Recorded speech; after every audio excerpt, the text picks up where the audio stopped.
મારી વાત સાંભળ, જો હારી ગયા ને પછી આ લોકો હેરાન કરશે એના કરતા 80 લાખ લઈને આપણે લાઈફ સેટ કરી લેવાય. બધા બીજેપીમાં, બધા પોલિટિક્સમાં જો આ પછી તારી ઈચ્છા.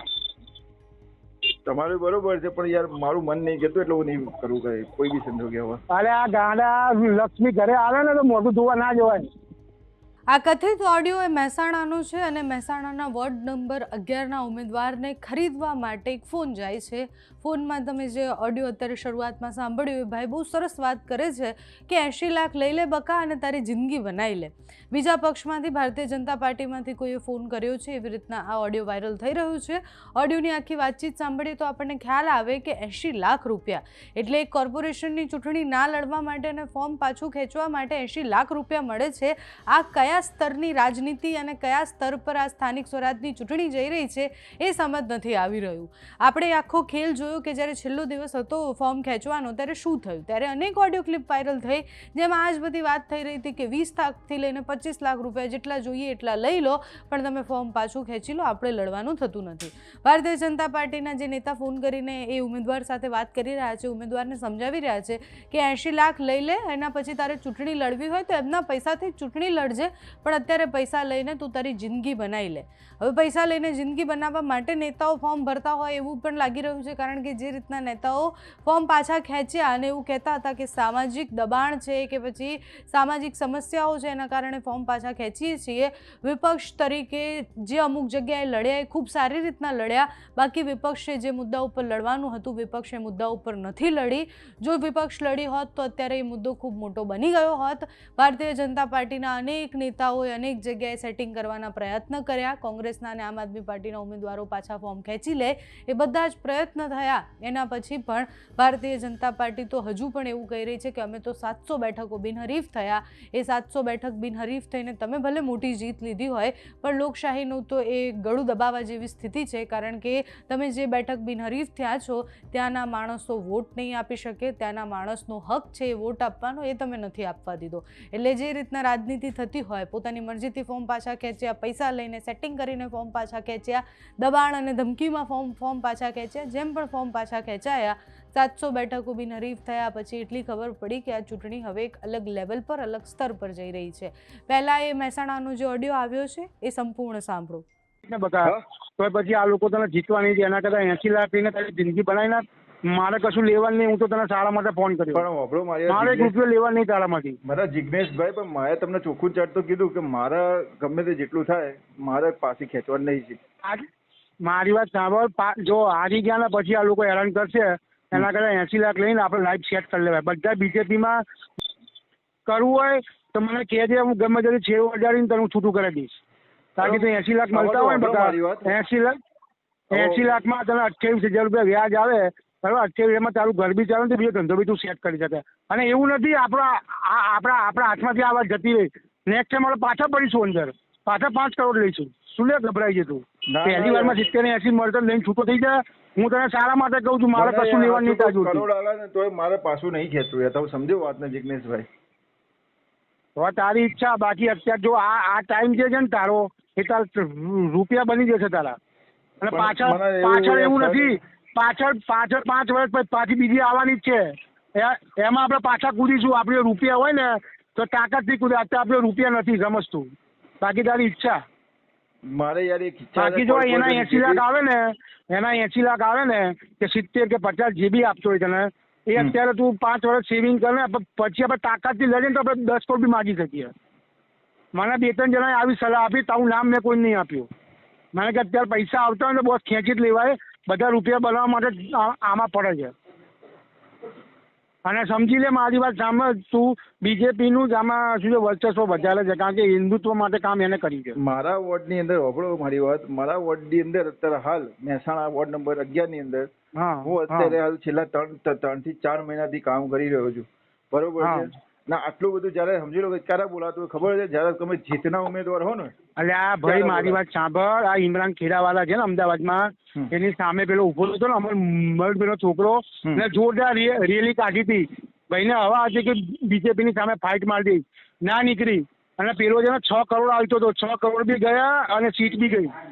એના કરતાં હું તને બેસ્ટ સલાહ આપું, એવું હોય તો રાત્રે શાંતિથી ફોન કર મને. 70-80 લાખમાં જો તારે વાત ના કરવી હોય તો મને કે હું કોકના થ્રુ તને વાત કરીને ઊંચું કરાવી દઉં. બોલ, 80 લાખ રૂપિયા બગા ઓછી કિંમત નથી. વિચારી લે તું, વિચારી લે તું, મને શાંતિથી કહેજે. મારે કોઈ લેવા દેવા નહીં તારામાં. હું તો તને એક બામણ તરીકે સલાહ આપું છું. ભલે તાજો બાજ્યો હતો ને તો તાજો અત્યારે ઉભો રહેવા આવ્યો છું. પણ જિગ્નેશ, જો સમજી લે તારી લાઈફ બની જશે. તમારે પાછળ 5 વર્ષ પછી પણ મારે તમને શું કહું છું, તમને લાગે છે કે પૈસાને લઈને વેચી જઈશ? તમને કોઈ અંગલ આટલા વર્ષોથી તમે મને ઓળખો છો. અલ્યા તું સમજતો નથી. મારી વાત સાંભળ. જો તારી જિંદગીનો દસકો છે આ, સમજી લે 5 વર્ષ પછી આપણે છે ને 80 લાખ હોય ને એની જગ્યાએ આપણી જોડે 2 કરોડ થઈ ગયા. 2 કરોડ પછી તું ફાઇટમાં ને તો બીજા 10 આપણે પડાવી શકીએ. જિંદગી આમ જ ચાલશે. બાકી તારી ઈચ્છા બકા. બાકી જો આપણે હારી ગયા ને તો આ લોકો તને હેરાન કરીને જીવવા નહીં દે ને અને તું હેરાન થઈ જઈશ. બાકી હું તને સારી સલાહ આપીશ કે 80 લાખ લઈને આપણે ઊભું થઈ જવાય. 80 લાખ એટલે બકા નાની સૂની કિંમત નથી. હું આખી જિંદગી નહીં કમાઈ શકું તો તું નહીં કમાઈ શકે.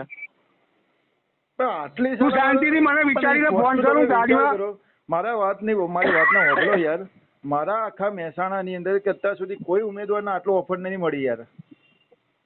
એ તું સમજતો નથી. એ લોકોને તારાથી ખતરો વધારે છે સમજતું. અને એ લોકો બી તને ખોટું નથી કહેતા. સત્તા તો બીજેપીની દેશ છે બધા, પણ હારીને આપણે છે ને દુશ્મન બનવું ખોટું છે. એના કરતા રૂપિયા લઈને આપણે રાજા બનવું સારું કહેવાય. હું તને સાચી સલાહ આપું, પછી તારી ઈચ્છા. તમારું બરોબર છે, પણ યાર મારું મન નહીં કહેતું એટલે હું નહીં કરું કઈ કોઈ બી સંજોગે. હવે અરે આ ગાંડા લક્ષ્મી ઘરે આવે ને તો મોઢું ધોવા ના જવાય. સમજો તું ભાઈ કેટલું પેટ્રોલ ભર્યું? 4000 રાખું. એક 4 પેટીએમ એક કરી લીધો બાપુ. અહીંયા હા કાકી બંધ કરી દે. હું તને સારી સલાહ આપું છું. બાકી તારી ઈચ્છા. તારે વાત ના કરવી હોય તો તારા ઘરે તને પૈસા આવી જશે, હું સેટિંગ કરાવી દઉં. લે બાકી જો આવો મોકો મને મળતો ને બધા તો હું જે આ મજૂરી કરું છું ને એના કરતાં બેઠા બેઠા ખાવું ઘરે. 38,000 રૂપિયા 28,000 રૂપિયા મહિને વ્યાજ કોને જીધું યાર? અને આપણે ધંધો કરીએ અલગથી. બોલ, તારે કરવું હોય તો તું મને શાંતિથી ફોન કર, હું તને કરાવી દઈશ. અને આપણે 70-80 લાખ જે લોકો કહે છે ને તો આપણે એક દોઢે આપણે ખેંચાવડાવીએ અને આપી બી દેશે એ રીતે. બોલ, તું વિચારી લે, તારા મમ્મી પપ્પા જોડે તું વાત કરી લે. બાકી આમાં કેવું થશે ખબર છે કે જો હારી ગયા પછી બકા કોઈ તારો હાથ પકડવા કોઈ નહીં આવે. સમજી લેતી. હા, હું તને મારો અનુભવ કહું છું. હું તને આપણે હારી ગયા ને બકા પછી કોઈ હાથ પકડવા નહીં આવે. એના કરતા ઇટ ઇઝ બેટર કે 70-80 લાખ ની છૂટું થઈ જવાય. પણ હવે ફોર્મ પાછું ખેંચવાનું નથી આપણે. નેક્સ્ટ ટાઈમ છે ને આપણે આના કરતા વધારે અત્યારે સુધી આપણી જો રૂપિયા નથી ને એટલે આપણે તૂટેલા છીએ. સમજી લેતી. અને આપણે એવું હોય ને તો એની જોડે આપણે એ તને બીજેપીમાં ટિકિટ આપવાનું ખેંચે જ ને એ લોકો તો ટિકિટ લઈ લઈશું આપણે બીજેપીમાં. મારે નહીં યાર, બોલો મારી વાત. હું યાર પોલિટિકલ માણસ નથી, તમે સમજો વાતને. હું પોલિટિક્સમાં છું. મારી પોલિટિકલ માણસ નથી, બરાબર છે તારી વાત. પણ રૂપિયા લઈને બધા જિંદગીમાં ઊંચું આવી જવાનું. સમજી લે. બીજી વાર આપણે લડવું હોય ને તો આપણા ખિસ્સામાં 50 પેટી જોઈએ. સમજી લે તું. હું તને એમ કહેવા માંગુ છું. આપણે ક્યાં લાઈફ ટાઈમ એવું કીધું છે કે આપમાંથી અમે લોકો નહીં લડીએ. નેક્સ્ટ ટાઈમ પછી લડીશું આપણે. પછી રૂપિયા તો હોવા જોઈએ આપણા ખિસ્સામાં. એના રૂપિયા આપણે એને મારવાનો. બાકી તારી ઈચ્છા. હું તો તને સલાહ આપી, હું તો છૂટી જઈશ. વિચારીને મને કહેજે તારે કરવું હોય તો હું કરાવી દઈશ તને. બરાબર. રાત્રે તારા મમ્મી પપ્પાને બધાને વિચાર લે કે 70-80 ની ઓફર આવે, એક્સેપ્ટ કરી લેવાય કે તો મને કહેજે. કરી જ લેવાય. હું તો કહું છું. બોલ. હલો. તું વિચારી મને કે લોકોનું ના બર તારી જો હાર થઈ ગઈ ને બકા કોઈ ચા પીવડાવે કોઈ નહીં આવે. આ મારા શબ્દ યાદ રાખજે તું. આ રૂપિયા હશે ને તો બધા પગે પડવા આવશે. તારી ઈચ્છા. સમજી ગયો. તારે વાત ના કરવી હોય તો મને કહેજે, હું તને સેવ કરી દઉં અહીંયા બેઠા બેઠા. તને ઘરે પૈસા મળી જશે. બરાબર. તું તારે વિચારીને કે ના કરવું હોય તો વાંધો નહીં, અને કરવું હોય તો મને કહેજે, હું કરાવી દઈશ તને. હલો. સારું. હેલો. શાંતિથી વિચાર, ઉતાવળ ના કર. મારે તો હું તો કોઈને વોટ નહીં હાલતો, બીજેપીને નહીં હાલતો, નહીં કોંગ્રેસને, નહીં કોઈને. આપણે હું તો વોટ નહીં હાલતો. એટલે તું પડ્યો ને બકા, તારી જિંદગી બની જાય, મારે કશું લેવાનું નહીં અંદરથી.